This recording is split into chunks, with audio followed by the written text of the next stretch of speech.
Hello everyone and welcome back to a new video. So today we will be discussing about Norton's theorem और ये हमारा last question है Norton's theorem का। तो ये question थोड़ा दिखने में कॉम्प्लेक्स लग रहा है क्योंकि मतलब ये थोड़ा सा हट के है, ये पोलर फॉर्म और रेक्टेंगुलर फॉर्म वाला डिफरेंस है ना। तो उसके लिए बेसिकली आपको कैल्सी रखना पड़ेगा कन्वर्जन्स के लिए, और बाकी ये क्वेश्चन सॉल्व करना बहुत ज़्यादा आसान है। तो हमें आई एन निकालना है यूजिंग नॉर्टन्स थ्योरम और आर एन निकालना है और इसका इक्विवेलेंट सर्किट बनाना है, ठीक है।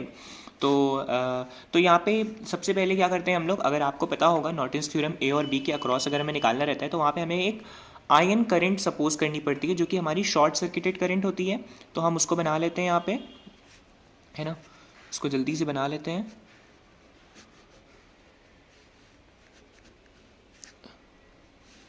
अच्छा, अगर आप लोगों को ये पता होगा कि अगर कोई भी ब्रांच के पैरेलल में कोई शॉर्ट सर्किटेड करंट होता है या शॉर्ट सर्किटेड ब्रांच है वो, तो उसके जो पैरेलल में जो रेजिस्टेंस होता है वो नेग्लिजिबल हो जाता है। ये चीज़ मतलब बहुत शायद पता हो, अगर नहीं पता है तो कोई बात नहीं, अभी ये पता चल गई है कि अगर कोई भी ब्रांच है ना, जैसे कोई ये है ना, मेरा यहाँ पे करंट हमने सपोज किया आई एन, जो कि मेरा बेसिकली है क्या, शॉर्ट सर्किटेड करंट। तो उसके पैरेलल में जो मेरा जो रेजिस्टेंस है वो उसका कोई मतलब नहीं रह गया। क्यों? क्योंकि देखो क्या होता है, शॉर्ट सर्किट में क्या होता है, सबसे ज़्यादा मैक्सिमम करंट होती है ना। तो उस मैक्सिमम करंट का फ्लो कहाँ पे होगा, जैसे मेरी ये करंट गई तो ये शॉर्ट सर्किट में जाएगी। क्यों? क्योंकि यहाँ पे मैक्सिमम करंट चाहिए। वो क्यों जाएगी ऐसी जगह पे जहाँ उसको अपोज किया जाए, क्योंकि रेजिस्टेंस में क्या होता है, अपोज होता है ना वो करंट का। तो बेसिकली यहाँ पे मेरा अपोज हो रहा है तो वहाँ पे करंट मेरी नहीं फ्लो करेगी, बल्कि वो चली जाएगी पूरी यहाँ। जब यहाँ करंट चली गई तो ये क्या हो जाएगा, जब कहीं करंट फ्लो नहीं करती तो वो as a open source behave करता है। तो इसका मतलब यहाँ पे जीरो करंट है, इस ब्रांच का कोई नीड नहीं है। मैं अगर नहीं भी बनाता तो इसका कोई भी मतलब नहीं होता।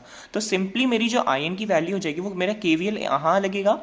तो मैं डायरेक्टली लिख देता हूँ आई एन इसी, आप एग्जाम में लिख देना कि it has no means because it acts as an open source because of the short circuited current as the whole current flows from a to b and it doesn't enters the 6 ohm branch, ठीक है।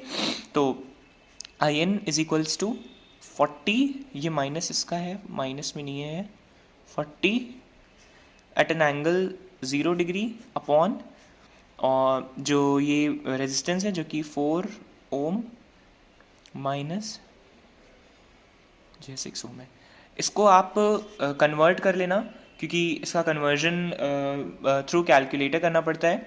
तो मैं 1 minute, तो ये through calculator solve करने के बाद आ रहा है 5.56 एट एन एंगल 56.31 एम्पेयर्स, है ना।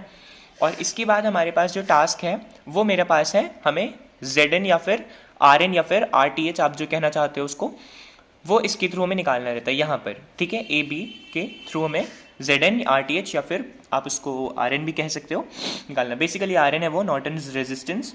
तो हम लोग अब क्या करेंगे, यहाँ पे ZN अज्यूम कर लेंगे। तो ये सेम सर्किट रहेगा, यहाँ पे रेजिस्टेंस, यहाँ पे कैपेसिटेंस, फिर यहाँ एक रेजिस्टेंस, फिर यहाँ एक कैपेसिटेंस, और यहाँ पे मेरा क्या है, ZN, ठीक है। अब देखो आप, अच्छा एक चीज़ और, जो भी सोर्स होती हैं, मैंने ये गलत बना दिया, ये जो सोर्सेज होती हैं ये एज अ, जो भी सोर्स होती है ना उनको आप डीएक्टिवेट करोगे। मतलब करंट सोर्स है तो वो आपकी क्या हो जाएगी, ओपन हो जाएगी। मतलब यहाँ पे आप लिख लो, अगर करंट है तो वो ओपन हो जाएगा, ओपन सर्किट। अगर आपका वोल्टेज है तो वो क्या हो जाएगा, शॉर्ट सर्किट, ठीक है। तो आपने क्या किया, वोल्टेज को शॉर्ट कर लिया। जब वोल्टेज को शॉर्ट कर लिया तो यहाँ पे क्या बचा, 4 ओम बचा, माइनस J6 ओम बचा। अच्छा, ये सीन आप इंडिपेंडेंट सोर्स के साथ करते हो, पर अगर आपके सर्किट में डिपेंडेंट सोर्स होती तो आप ऐसा नहीं कर सकते थे, ठीक है। तो मैं डिपेंडेंट सोर्स पे भी कोशिश करूंगा एक क्वेश्चन बना दूं। वैसे तो मैंने थेवेनिन्स थ्योरम पे डिपेंडेंट सोर्स पे क्वेश्चन बनाया, वहाँ पर अज्यूम करोगे और उसके बाद सॉल्व करोगे। तो मैं दोनों की लिंक दे दूंगा, एक पोलर रेक्टेंगुलर फॉर्म का कन्वर्जन वाली वीडियो और एक जो है थेवेनिन्स थ्योरम जिसमें डिपेंडेंट सोर्स का यूज है। फिर यहाँ पे देखो ये ZN है, ZN को मुझे कैलकुलेट करना है। तो आप सिंपली देख सकते हो, आप ये हटा दो तो देखो मुझे क्या दिख रहा है, ये दोनों पैरेलल दिख रहे हैं सिंपली, क्योंकि ये सोर्स क्या है, मेरी डायरेक्टली शॉर्ट सर्किटेड कनेक्टेड है ये ऐसे। तो ये पैरेलली कनेक्टेड है, यहाँ या ये भी एक ब्रांच की अगर ये नहीं होती तो मेरा रेजिस्टेंस निकालना था, सिर्फ सीरीज हो जाता है सारा कुछ, मगर यहाँ पे भी मुझे Zn निकालना है बेसिकली। तो मेरा जो Zn की वैल्यू हो जाएगी वो इन दोनों का पैरेलल कॉम्बिनेशन हो जाएगा, मतलब 4 ओम माइनस J6 ओम का जो मेरा है पैरेलल हो जाएगा 6 ओम माइनस J8 ओम के साथ। तो पैरेलल तो सॉल्व करने आता ही होगा, 4 ओम माइनस 6 ओम ये मल्टीप्लाई हो जाते हैं और नीचे क्या हो जाता है, ऐड हो जाता है अपॉन 4 ओम माइनस J6 प्लस 6 ओम माइनस J8 ओम। इनको ऐड कर लो तो ये जो मल्टीप्लिकेशन एडिशन के बाद ये जो प्रोडक्ट आएगा, मतलब जो आपका सॉल्व करने के बाद रिजल्टेंट आएगा Rn की वैल्यू, वो आपकी 4.19 टेन एंगल 305.06 ओम्स, ये आपका वैल्यू आ रहा है Zn का। ठीक है, तो इतना सा ही था ये क्वेश्चन में, बस दिखने का कॉम्प्लेक्स लगेगा पर नॉर्टन्स थ्योरम बहुत बेसिक सा है, बस कॉन्सेप्ट क्लियर होना चाहिए। लास्ट में हम लोगों को इसका वो सर्किट भी बनाना रहता है, नॉर्टन्स का इक्विवेलेंट सर्किट, जो कि क्वेश्चन की डिमांड के अकॉर्डिंग बनता है। अगर क्वेश्चन में है तो बनाना है, नहीं है तो नहीं बनाना है। और वो देखिए कैसे बनता है, आपको पता होना चाहिए कि जो करंट होता है वो हमेशा पैरेलल ही कनेक्टेड होता है रेजिस्टेंस के साथ। तो मेरा करंट इस केस में क्या आया है, मेरा करंट आया है 5.56 एट एन एंगल 56.31 एम्पेयर, ये मेरा करंट की वैल्यू है।